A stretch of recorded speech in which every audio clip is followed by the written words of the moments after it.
Hi, my name is Ann Smith. I work with the High Point Police Department as an administrative assistant. I'm going to be reading Where the Red Fern Grows by Wilson Rawls. I've seen the movie a number of times and I've read the book when I was in elementary school, which was a long time ago, but I really enjoyed the book and I wanted to read it to you today. When I left my office that beautiful spring morning, I had no idea what was in store for me. To begin with, everything was too perfect to be anything unusual to happen. It was one of those days when a man feels good, feels like speaking to his neighbor, is glad to live in a country like ours, and proud of his government. You know what I mean. One of those rare days when everything is right and nothing is wrong. I was walking along whistling when I heard the dog fight.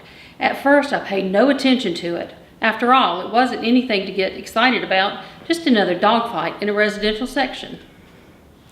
As the sound of the fight grew nearer, I could tell there were quite a few dogs mixed up in it. They bowled out into an alley, turned and headed straight toward me. Not wanting to get bitten or run over, I moved over to the edge of the sidewalk.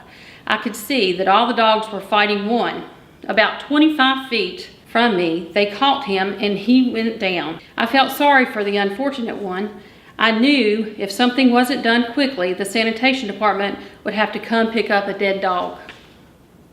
I was trying to make up my mind to help when I got a surprise. Up out of that snarling, growling, slashing mass reared an old red-boned hound. For a second, I saw him. I caught my breath. I couldn't believe what I had seen. Twisting and slashing, he fought his way through the pack and backed up under the low branches of a hedge. Growling and snarling, they formed a half-moon circle around him. A big bird dog, bolder than the others, darted in. The edge shook as he tangled with the hound. He came out so fast he fell over backwards.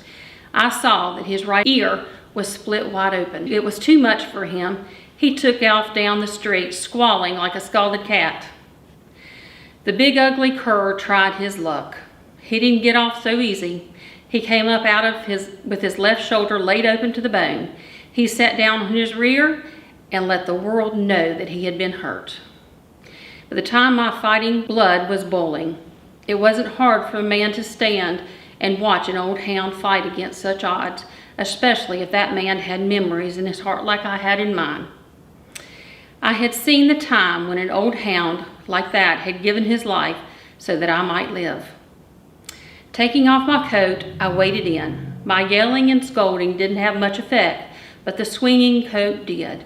The dog scattered and left.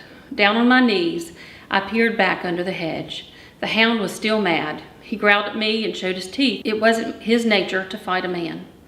In a soft voice, I started talking to him. "Come on, boy," I said. "It's all right. I'm your friend. Come on now." The fighting fire slowly left his eyes. He bowed his head, and his long red tail started thumping the ground. I kept coaxing. On his stomach, an inch at a time, he came to me and laid his head on my hand. I almost cried at what I saw. His coat was dirty and mud-caked. His skin was drawn tight over his bony frame. The knotty joints on his hips and shoulders stood out a good 3 inches from his body, and I could tell he was starved. I couldn't figure it out. He didn't belong in town.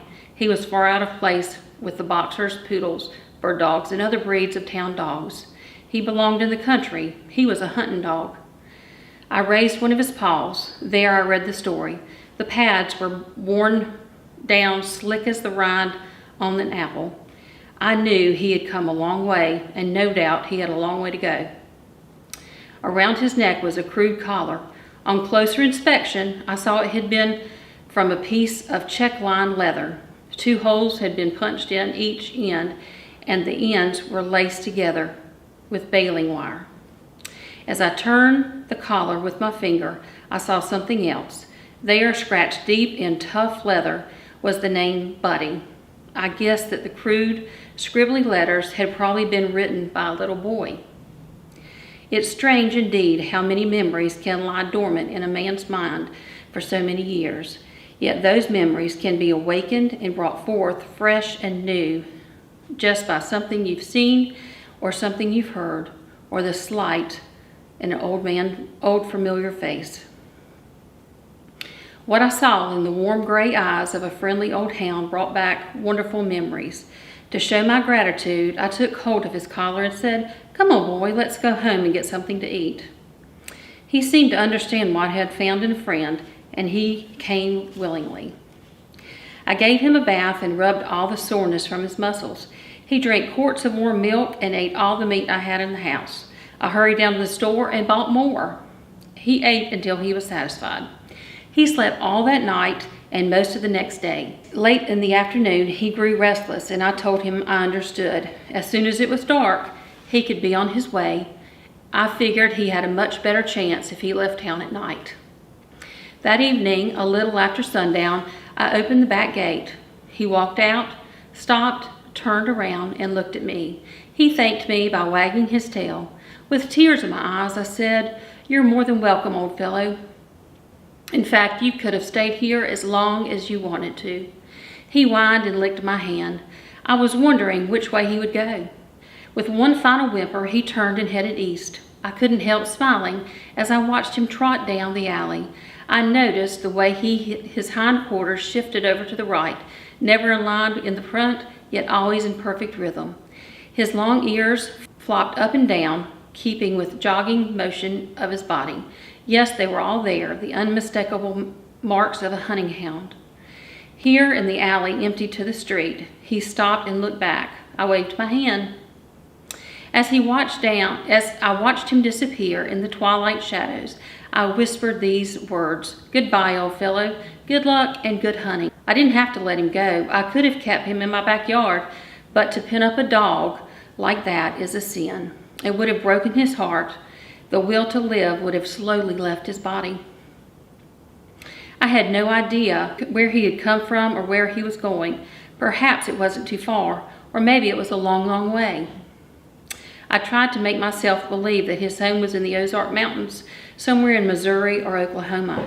It wasn't impossible, even though it was a long way from the Snake River Valley in Idaho. I figured something drastic must have happened in his life, as it is very unusual for a hound to be traveling all alone. Perhaps he had been stolen, or maybe he had been sold to some much-needed money. However, it was that had interrupted his life. He was trying to straighten it out. He was going home to the master he loved, and with the help of God, he would make it happen. To him, it made no difference how long the road or how rough or rocky. His old red feet would keep jogging along, on and on, mile after mile. There would be no crying or giving up. When his feet grew tired and weary, he would curl up under the weeds and rest. Water from a rain puddle or a mountain stream would quench his thirst and cool his dry, hot throat. Food found along the highway or the offerings from a friendly hand would ease the pangs of hunger. Although the rains, the snows, and the desert heat, he would jog along, never looking back. Some morning, he would be found curled up on the front porch. A long journey would be over. He would be home. There would be a lot of tail wagging and a few whimpering cries. His warm, moist tongue would caress the hand of his master. All would be forgotten. Once again, the lights would shine in the dog's heart. His heart would be happy. After my friend had disappeared in the darkness, I stood and stared at the empty alley. A strange feeling came over me.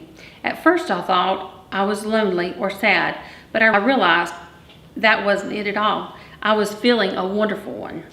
Although the old hound had no way of knowing it, he had stirred some memories, and what priceless treasures they were. Memories of my boyhood days, an old Casey baking powder can, and 2 little red hounds. Memories of a wonderful love, unselfish devotion, and death of its saddened form.